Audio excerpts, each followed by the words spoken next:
A seguir, ponto a ponto. Apoio Unifacisa. Alô, amigos, um abraço a todos. O anúncio das tarifas que o governo norte-americano está impondo ao Brasil nesse instante chama a atenção do mercado. Aliás, não é só questão relacionada ao Brasil, é ao mundo.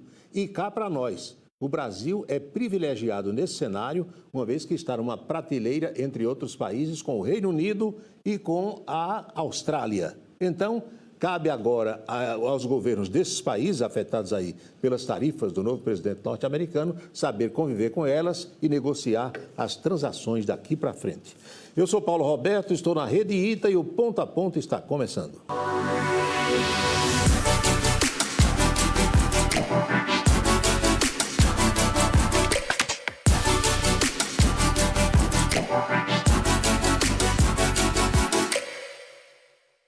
Bolsonaro convocou um ato para o próximo domingo, dia 6, na Avenida Paulista, em São Paulo. A manifestação será com o objetivo de pedir anistia para os condenados pelas manifestações lá do dia 8 de janeiro. Há quem entenda isso como uma provocação ao Poder Judiciário e o ministro Alexandre de Moraes consultou, inclusive no dia de quinta-feira, na última quinta-feira, a Procuradoria-Geral da República para saber se decretava ou não a preventiva de Bolsonaro. O Procurador-Geral da República, Paulo Gonet, opinou que não é o momento, de modo que Bolsonaro continua livre, leve e solto para fazer as suas manifestações. O nosso convidado da semana é o advogado, poeta e escritor Manuel Clementino. Nós vamos saber do doutor Manuel a razão de obras literárias numa região onde o povo não é muito chegado a ler. O que o motivou a promover esse livro, a escrever esse livro, a publicar esse livro, que foi lançado no final do ano passado, e vamos falar também um pouco sobre a sua atividade como advogado. Doutor Manuel, seja bem-vindo ao programa. Tudo bem?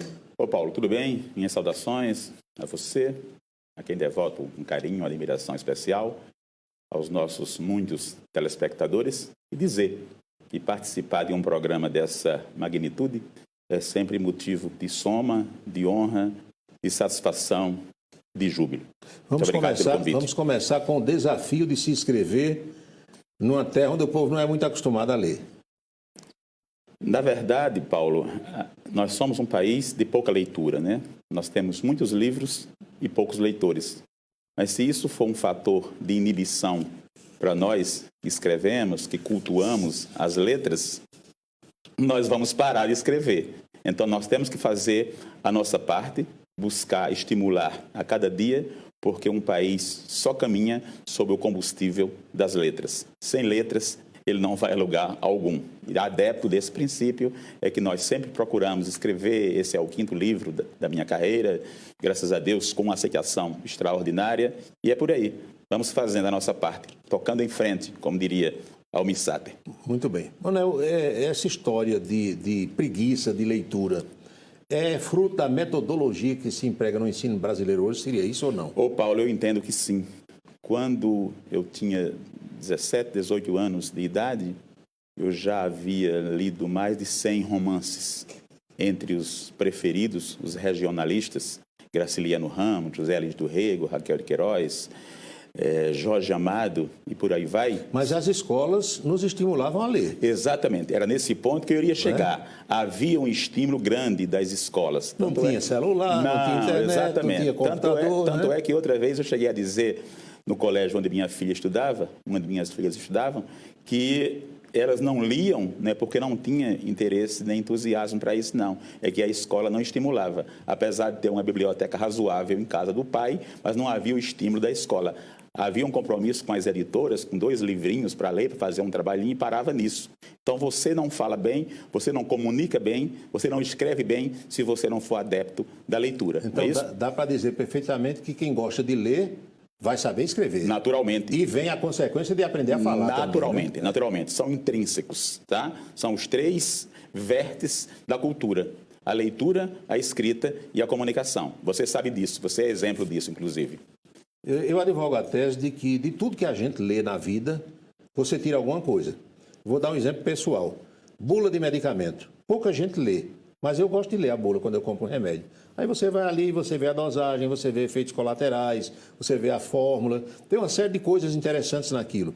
Edital, seja lá do que for, eu gosto de ler. Eu vou até aos obituários, quando os jornais publicam, porque de tudo que você lê, o HD que Deus nos deu, faz com que fique alguma coisinha ali, não fica não? Ah, sim, sem dúvida. O professor saudoso, José Tavares, quem tive a honra de ser aluno... José de Farias Tavares foi meu professor também. Isso. E ele dizia que quem não aprende civil não aprende civil nenhum. Lembra disso? Pois é, exatamente. E dizia que todo livro, por minúsculo que seja o conteúdo, ele deixa uma mensagem. E eu nunca esqueci isso também. E entendo que é dessa forma. Eu leio do gibi a Bíblia. Talvez do gibi não fique muita coisa, mas pelo menos o nome dos personagens fica. E da Bíblia fica tudo. É só aqui nós seguir. temos o Reginaldo, que está aqui, é o nosso chefe do estúdio. Ele é adepto até hoje dos irmãos Metralha. Ah, beleza. Não acertavam uma, mas estavam lá, né, Paulo? É verdade. Pois bem, doutor Manel, e o advogado, é o seu caso, não pode se dar o luxo de não saber escrever, nem falar, senão não vai ganhar dinheiro também, Paulo, né? Não vai. Se bem que tem muitos que nem falam bem, nem escrevem e ganham muito dinheiro aqui hoje. Aqui para tá? nós, bem baixinho. Outro dia, um juiz amigo me mostrou uma petição feita por um certo causídico, mas foi lá em Pretória, na África do Sul. Certo. Quando eu li, eu disse, eu não acredito. Ele disse, chega todo dia. Dessa forma. Inclusive, hoje há uma tese que impera no judiciário, de alguns magistrados, que dizem, escreva pouco para dizer muito. Eu procuro escrever, não muito, mas para dizer o suficiente. Claro. O saudoso professor Hermano Souto-Maior dizia, meu amigo, meu parecerista... Grande médico legista. Né? Grande, imenso. Meu parecerista, foi meu professor e depois nos tornamos sócios. Né? Partiu há 2 anos e 6 meses, deixou uma lacuna imensa na minha vida, no direito e na medicina. Tá? E ele dizia exatamente isso, nesse sentido. Você precisa ler de tudo, você precisa se inteirar de tudo. E quando um magistrado diz isso, que escreva pouco para dizer muito, se você perguntar, o senhor já leu Dostoiévski, Tolstói, por exemplo? Ele vai dizer, doutor, pelo amor de Deus, eu não tenho tempo para isso, minha profissão é outra. Então, já ilustra o que você está colocando nesse instante, Paulo. Aqui na comunicação, doutor Manel, a gente aprende uma máxima também de que você tem que condensar ao máximo as coisas, até para a questão temporal, né? Sim. Sobretudo em televisão. Então, muitas vezes alguém manda uma mensagem para um jornalista, hoje se grava muito áudio no celular, no WhatsApp, aí lá vem 6 minutos de áudio para dizer uma coisa que você poderia dizer em 30 segundos, Sim. não é? E às vezes as pessoas, até sem nenhuma maldade, elas pensam que a gente tem tempo ou para transmitir aquilo, botar no ar, ou para ficar ouvindo ou assistindo o tempo todo. No direito é importante se saber condensar também, não é? O poder de síntese é necessário, porque se você começa o primeiro parágrafo e no quarto de uma petição já está repetindo, ele vai ficar enfadonho, vai tirar a sua credibilidade.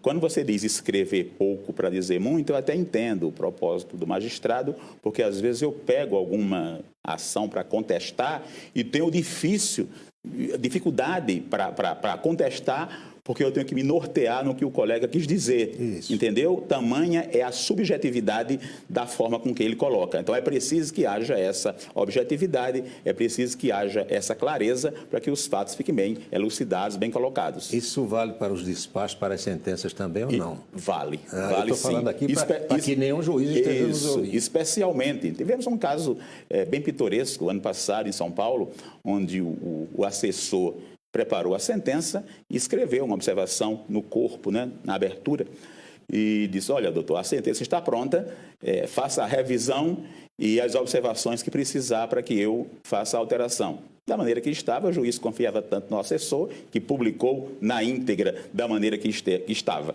Isso quer dizer que nem tudo é lido o que é publicado, né? Então serve para todos. Você falou que é o 5º livro, esse que foi lançado em novembro do ano passado. Isso. Os outros 4 versaram sobre o quê? Eu vou até pedir aqui ao pessoal para me dar um close aqui, Reginaldo Bastos, que é especialista, mas pode ir falando. A ideia de escrever veio assim de temas variados? Sim, Paulo. O primeiro livro foi lançado em 83, tá? Já se vão 42 anos, né? Daí então lançaram mais 2 de poesia, depois veio um de crônicas e contos, retratando o pitoresco do judiciário, com o título Casos e Causos Jurídicos, tirando um pouco aquela máscara de rigidez do judiciário. Teve uma aceitação muito boa, mas ano passado eu volto a publicar na poesia, e aí por uma razão bem específica, né? Esse livro ele foi gestado, ele foi gerado a partir de um diagnóstico de câncer. Fruto, então, de um momento de dificuldade. Dificuldade extrema. Eu costumo dizer, inclusive, que o câncer só não assusta no horóscopo. Todo mundo que for do signo de câncer... Eu sou canceriano. E não se assusta, né? Todos os dias perguntar, você responde. Mas eu me assustei também em casa, porque eu tenho um filho que teve um problema parecido com o seu. Pois é. E aí, a partir desse instante, você procura um norte, um vetor, uma referência, um chão, né? Para respirar, para seguir a sua caminhada. E foi na poesia diária que eu encontrei esse caminho. A dor inspira? Inspira muito. Leva a reflexões? Leva. Há uma poesia, um pensamento que diz que para ser poeta tem que sofrer. Não é bem assim, mas a dor inspira o poeta também. É um dos vetores da inspiração. E nesse caso, o medo, a insegurança, o enfrentamento do diagnóstico, que é terrível, levou à inspiração. Problema e ela está superado? Superado, graças a Deus. Há exatos 4 anos eu estava enfrentando, nesse instante, me preparando para a cirurgia. E até a minha equipe médica achou surpreendente, e dizia isso, inclusive, quando do lançamento do livro, a forma natural, entre aspas, com que eu encarei o diagnóstico. Sem lamentações? Não, sem lamúria, em absoluto. E eu determinei, com fé em Deus, um dia para ser ex-canceroso. Eu tratei dessa forma. E na hora que eu incuti isso na cabeça, ficou bem mais leve a contagem regressiva até o dia da cirurgia e o tratamento ser efetivado com absoluta certeza e sucesso. Para a gente fechar esse primeiro bloco, a verve poética sempre existiu? Sempre, Paulo. É hereditariedade? Não. Na minha infância, meu pai gostava muito de literatura de cordel. E lia para mim, cantava, contava algumas histórias, e isso aí começou a gerar a concatenação das palavras, da rima, bola com escola, com viola, e por aí vai. E aí aconteceu muito cedo. No primeiro momento, você se sente inibido, morando no interior, né? Natural, revelar né? a poesia. Tímido. Isso, é natural, né? Vindo de origem humilde como eu, vindo da roça, inclusive. Mas chegou um certo ponto que não deu mais para segurar. Nós somos vítima da poesia, entre aspas, né? O poeta Pinto de Monteiro dizia, ao definir poesia, que poesia é aquilo que se tira de onde não tem e se coloca onde não cabe.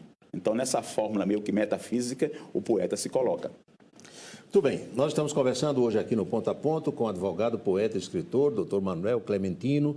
Gentilmente veio bater esse papo conosco, apresentando inclusive a sua última obra literária, o livro que tem como título, aqui está, 100 Grãos de Fé. A gente vai mostrar mais detalhadamente a capa do exemplar que ele trouxe aqui para a gente exibir. E por falar em poeta, para fechar mesmo o bloco, contam aqueles ases do folclore político de Campina Grande. Você sabe que Raimundo Asfora, quem conheceu Asfora, sabe que Asfora também era poeta. Asfora gostava muito de fazer poeta. E seu Cabral, Severino Bezerra Cabral, que era político importante aqui em Campina Grande, foi prefeito também, ficava olhando ali Asfora fazendo aquelas poesias, aí pediu para um assessor escrever um verso para ele declamar esse verso à noite num comício que ia acontecer no distrito de São José da Mata. E nosso colega Reginaldo Bastos, que está aqui, estava nesse comício, foi quem me contou.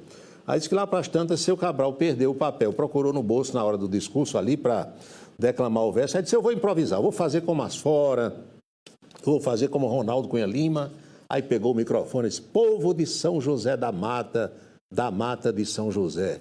Ou São José me mata, ou eu mato São José. Aí quiseram matar seu Cabral em cima do palanque, mas foi só para descontrair. A gente volta já já com o Ponto a Ponto.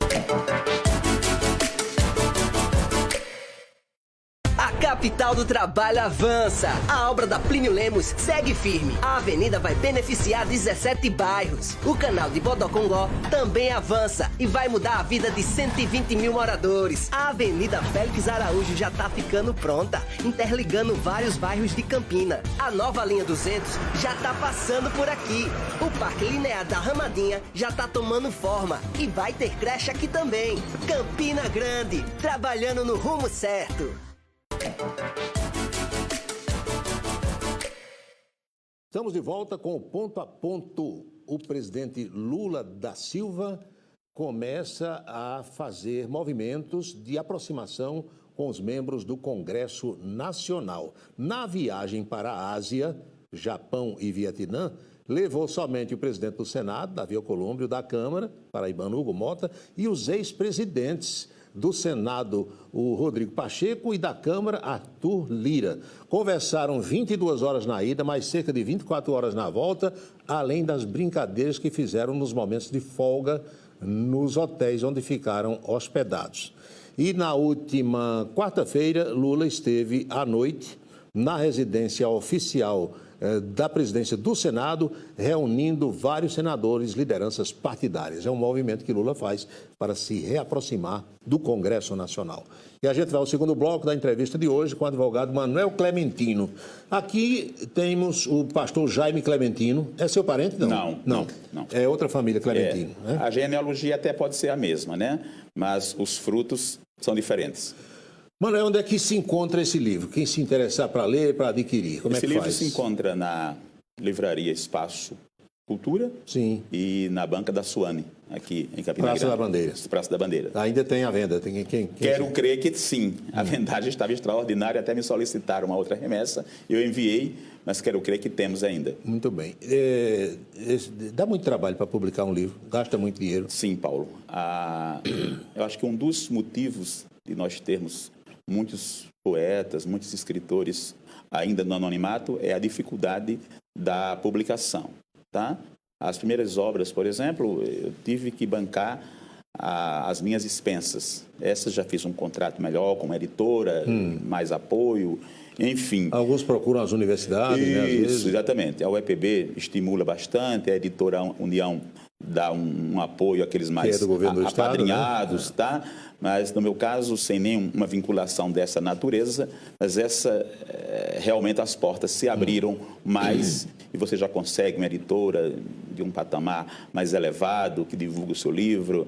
A União Brasileira de Escritores, da qual faço parte, também se integrou.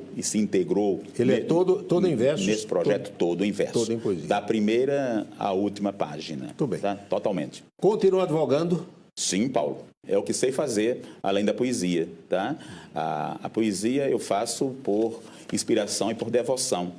E o direito por profissão, por sobrevivência, por necessidade plena. Mas por amor também. E em que áreas do direito atua mais, Manuel? Paulo, eu atuo em direito médico. Faço isso desde o início da carreira. Eu dizia a você... É uma área que talvez não tenha muita gente atuando, né? Inclusive o primeiro curso de especialização foi feito aqui em Campina Grande, criado em Campina Grande pela Facisa. Sim. Eu faço parte da turma pioneira, inclusive, porque eu já praticava, já exercia esse campo há muito tempo. Eu tive o privilégio de ser aluno do professor Hermano Sotomayor e do mestre, o maior, Genival Veloso de França. E esses dois me estimularam muito a seguir por esse caminho, porque desde os tempos de acadêmico, eu já tinha uma identificação com essa área. E a partir daí, os caminhos se abriram muito. Eu advogo bastante nessa área, aqui em outros estados. E é um campo em ebulição, Paulo, hoje. Porque até uma unha mal extraída ou uma cirurgia de fimose mal feita, o médico é processado, né? O médico entrou num campo minado atualmente. E isso obriga os profissionais médicos a ter muito mais cuidado, né? Assim. Claro que hoje o paciente, cioso e consciente dos seus direitos e bem informado, né, os meios de comunicação, as redes sociais, de um modo geral, trazem esses elementos. Mas qualquer situação hoje fala-se em processar o médico. E ele entrou num clima de vulnerabilidade total em razão desse conceito que criou. O médico passou de Deus para demônio em algumas situações, sabendo-se que o trabalho do médico, o seu mistério, é de meio, não é de fim. Só quem garante realmente nos dá a vida. E médico não faz milagre. Não faz milagre, não faz milagre. É Deus, né? Mas, infelizmente, existe essa concepção equivocada, errônea e mal trabalhada hoje em relação ao médico. Cabe a nós, profissionais, mostrarmos exatamente a realidade inversa. O seu tom de voz, salvo engano da minha parte, é meio que de barítono. Tem uma voz assim de locutor de rádio. Já cantou ou foi locutor em algum momento? Já me dizem isso com muita frequência no dia a dia. Desde cedo também tenho intimidade com o microfone. Lá na minha cidade, Natal, Arara, narrei teatro, fiz dublagem, narrei desfile de 7 de setembro, enfim, muita coisa. E quando residi em Fortaleza, por um pequeno período, também fiz comentário esportivo na Rádio Cidade, inclusive ao lado de Wilton Bezerra, hoje renomado comentarista do Sistema Verdes Mares de comunicação, e gosto muito do microfone. Eu dizia sempre para mim que se não fosse advogado seria jornalista. Daí porque você é uma das minhas referências, um dos meus espelhos. Eu dizia a você ainda há pouco, antes de entrarmos no ar, nos bastidores, que admirava muito a sua carreira como jornalista, porque você é um dos grandes nomes do nosso jornalismo, uma das grandes revelações para a época, hoje uma realidade consolidada. Você e o saudoso Joaci Oliveira, o Cabeção, sem nenhum demérito aos demais, são os dois maiores nomes, os mais versáteis, inclusive, surgidos. Somos contemporâneos. Exatamente. Muita saudade de Joaci. Gigante, né? Vocês dois cedo. Marcaram época no início da carreira já. Nasceram grandes já. Você nasceu narrando futebol, que não era coisa fácil, né? Quando nós tínhamos gigantes naquela época, Alberto de Queiroz, Joselito Lucena, e você ousadamente já nasce narrando futebol. E daí então abraçou os mais diversos segmentos e sempre exerceu com muita desenvoltura, com muita proficiência, com muito zelo, com muita habilidade, Paulo. Sem nenhum favor. Está mais difícil advogar no Brasil de hoje? Sim, Paulo, bem mais difícil. Mais difícil porque o que nós aprendemos na universidade, nós tivemos que rever, inclusive com a postura das cortes superiores. Tá? Nós entramos num clima de vulnerabilidade e de insegurança jurídica imensa.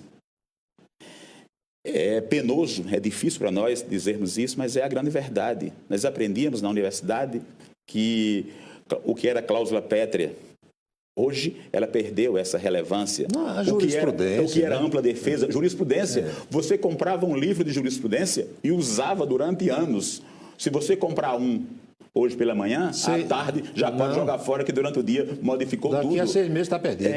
O entendimento dos julgadores, especialmente o de instâncias superiores, ela muda, feito biruta de aeroporto, de acordo com a direção do vento. Né? Ao sabor do vento. E isso cria para nós advogados, especialmente o da velha guarda, como eu... Muita dificuldade. Muita dificuldade, sabe, Paulo? Ainda bem que tenho 2 filhas também advogadas e a gente faz esse meio campo. Elas entram no campo do modernismo e eu fico no do arcaísmo ou do arcaísmo. Eu questiono aqui, mas me permite, às vezes, Paulo. até pergunto aos professores de Direito da Unifacisa que vem aqui, diga uma coisa, quando um aluno questiona os senhores professores, professor, isso aqui está escrito no Código de Processo Civil, no Código de Processo Penal, na Constituição, está aqui o artigo 5º, 220 e tal. E por que é que hoje é diferente? Mudaram isso aqui, aí o professor não emendaram. E por que é que não estão cumprindo? Você tem que perguntar aos ministros. É dessa forma. Não é assim? Pois é. Nós temos um famoso ministro, né, o que manda no país hoje. Durante anos, o livro dele foi o mais adotado, o mais vendido nas universidades, inclusive para concurso. Hoje não vende mais. E nem ele reedita, porque ele apagou tudo que ele disse. Entendeu? Não tem como relançar. Quis dar uma de Fernando Henrique Cardoso, que disse, esqueça os que eu escrevi. Exatamente. Lembra, né? Ele não mandou esquecer, não, mas fez com que se esqueceu. É muito complicado. Essa semana eu assisti uma explicação, até reverberei aqui na televisão, do professor Walter Maierovitch, que é professor de Direito Constitucional. Sim, renomado, laureado. Ele respondeu, numa entrevista aqui na Rede Cultura, a minha pergunta. Ele disse que quando os alunos fazem qualquer tipo de pergunta sobre essa situação, ele disse, eu não tenho o que responder. Pronto. Eu mando perguntar aos ministros, porque... E muita gente está desistindo, Manel, de fazer direito por isso. Sim. Se eu vou para a faculdade, aprendo uma coisa, os professores me ensinam, na prática é outra completamente diferente. Paulo, exatamente isso. Eu tive o privilégio, dizia você ainda há pouco, de ter sido aluno do mestre Vital do Rego, para mim o maior nome do direito penal do Brasil, se não o maior. Uma sumidade. Uma sumidade. Tá? Esse professor é uma referência com bagagem, com conteúdo, com conhecimento para ministrar em qualquer universidade do país. E esses aprendizados que nós absorvemos com o mestre Vital do Rego, para QS, acho que estou vendo muitos trapalhões, né? Vai se perdendo no tempo porque a cabeça dos julgadores e dos pensadores do direito hoje já não pensam, ou pensam à sua maneira. E isso cria, Paulo, uma instabilidade, uma vulnerabilidade, um medo para aqueles que professam e praticam um direito compromissado e comprometido com a ética e com o próprio conceito de direito. Quando você vê princípios básicos serem violados, serem solapados, pisoteados, isso tira um pouco de nós, com o romantismo que temos para com o direito, aquela grande credibilidade que nós tínhamos para com o direito. Eu não advogo, eu só advogo em causa própria, certo, por opção. Certo. Mas eu percebo que hoje é difícil até para um advogado chegar para um constituinte e dizer assim: o seu direito é bom, eu garanto que a gente vai ganhar essa causa. Sim. Ficou difícil, não ficou, não? Ficou. O garanto que vamos ganhar a causa sempre é um princípio temerário, né? Sim, eu mas costumo dizer que você dizia, o seu direito é tão bom muito que, bom, né? que nós temos uma probabilidade muito grande de ganharmos. É. Hoje a gente já não mais arrisca, porque nós ficamos dependendo do alvedrio do julgador. Ele põe o achismo dele, eu entendo dessa forma, porque o legislador quis dizer assim. Sempre referindo-me a Vital, Vital dizia que a lei era clara, mas quando o julgador queria dizer o que o legislador quis dizer, começava o perigo da coisa. É verdade. E só para lembrar o ministro aposentado Marco Aurélio Melo, além disso tudo que o doutor Manel está nos dizendo aqui, tem a história também da capa do processo. Né? Sim. Muitos julgam pela capa, né? Isso, olha a capa ali, exatamente. A capa e a OAB do advogado também tem isso também, né? Especialmente nas grandes instâncias. Infelizmente. Esse protagonismo do Supremo, sem citar nenhum nome aqui, atrapalha o país? Atrapalha sim. Paulo, num jogo de futebol, fazendo essa analogia, quando o árbitro aparece mais do que os jogadores, tem algo errado. Então, num julgamento, esse pavonismo que acomete alguns magistrados, isso é perverso, isso é perigoso. Quando você busca os holofotes para si, em detrimento da realidade e do processo. Isso é muito perigoso. Se você analisar os julgamentos que nós temos nas cortes superiores, são 11 cabeças batendo cabeça, Paulo. É uma constituição para cada cabeça e o que está escrito ali, com uma clareza solar, nem sempre é observado, nem sempre é cumprido. Esse é o lado perverso, esse é o lado amedrontador para nós, operadores do direito. E há quem acuse a OAB de uma certa omissão, a OAB Nacional. Vê dessa forma também ou não? Já vi um pouco. Ela poderia ser mais ativa e como mais... já foi no passado. Né? Exatamente. Nós tivemos verdadeiros baluartes à frente da OAB. Tivemos algumas gestões recentes comprometidas mais com a política partidária, com ideologias, do que mesmo com o seu papel, com o seu mistério de ordem. Você sabe que a Ordem dos Advogados é a única entidade que é uma ordem, né? Todas as demais profissões, elas são necessárias à história e à República. A advocacia, ela é indispensável. Por isso que cabe ao presidente da OAB, que ele representa um segmento muito forte da nação. O advogado, ele tem uma hipoteca social e humanista naquilo que ele faz. Então, se você tem uma OAB omissa, tem reflexos negativos para toda a sociedade. Isso é fato. Nós temos um presidente hoje que foi reeleito, inclusive, que aí, o Beto Simonetti, quebrando um tabu imenso, né? Não é comum reeleição de presidentes da OAB, que faz um trabalho bom. Tem sido muito ativo, muito altivo, tem feito o seu papel à altura. Muito bem. Doutor Manel, muito obrigado, por ter vindo ao programa. Paulo, eu que agradeço, dizer da minha satisfação, da honra de estar aqui presente. Eu tenho uma admiração por essa casa muito grande, especialmente pelos seus criadores, seus fundadores. E quero dizer, em forma de poesia, que foi bela, foi graciosa essa nossa entrevista, alegre e descontraída, muito intensa e bonita. Para mim, tudo foi certo. Grato a Paulo Roberto e a nossa Rede ITA. Muito obrigado. Um abraço a todos. E a você de casa, o nosso melhor agradecimento. Nós marcamos encontro para o próximo Ponto a Ponto. Felicidades e até lá.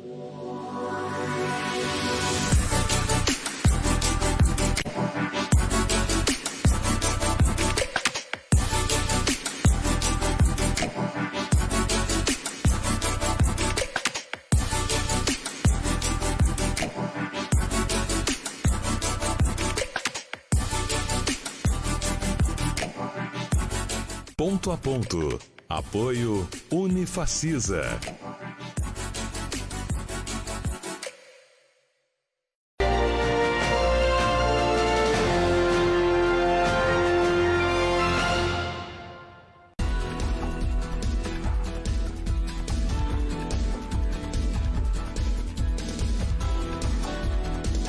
Enquanto o mundo gira, a notícia chega primeiro aqui para deixar você bem informado.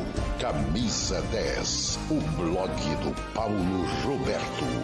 Acesse www.camisa10.net.br.